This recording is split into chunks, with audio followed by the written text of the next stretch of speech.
नेपाळमध्ये परवा जो हिंसाचार झाला त्या हिंसाचारचा सूत्र पकडून उबाठाचे नेते आणि खासदार संजय राऊत यांनी 2-3 असा ट्विट केला आणि अक्षरशः या देशाच्या पंतप्रधानाला धमकी दिलेली आहे आणि त्या ट्विटमध्ये हिंसा भडकविण्याचा काहीतरी ते प्रयत्न करत आहेत असा साफ दिसतो। यासाठी मी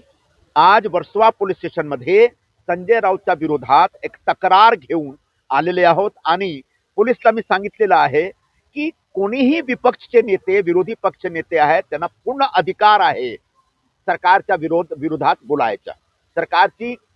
सरकारवर टीका टिप्पणी करायच्या, शासनाचे कामकाजवर टीका टिप्पणी करण्याच्या, पण लोकशाहीमध्ये राहून लोकशाही जो रीती आहे ना त्या रीतीवर विश्वास करून जो आमच्या जो घटना आहे घटनाच्या दायरामध्ये राहून ते जे काही करायचं करू शकतात, पण हिंसा भडकविणं, तरुण वर्गाला उकसाना त्यांना प्रोवोक करणं हा एक चुकीचा प्रकार आहे। यासाठी त्यांच्या विरोधात आज तक्रार घेऊन आलेले आहोत। मी भारतीय न्याय संहिता जो आमची नवीन जो एक कायदा आहे त्या कायद्यामध्ये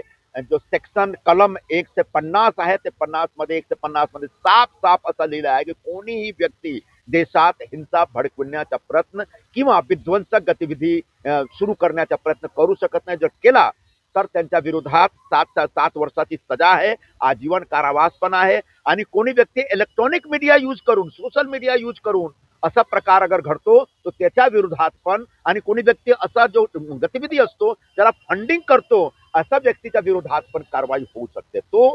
या देशात विरोधी पक्ष नेते एकदम फ्रस्ट्रेट झालेले आहेत, ते लगातार ते कंटिन्युअस ते जे निवडणुकीमध्ये हारत आहे त्यामुळे आता त्यांना एकच मार्ग दिसतो की ज्याप्रमाणे बांगलादेशमध्ये सत्तापलट झाली, ज्याप्रमाणे श्रीलंकामध्ये सत्तापलट झाली, ज्याप्रमाणे नेपाळमध्ये सत्तापलट झाली, त्याचप्रमाणे भारतात पण हिंसा केला पाहिजे असा त्यांच्या ट्विट आणि त्यांच्या स्टेटमेंट मधून निघून येतो। यासाठी त्यांच्या विरोधात तक्रार आणि त्यांच्या विरोधात कारवाई केली पाहिजे अशी मी मुंबई पोलीस मागणी केलेली आहे।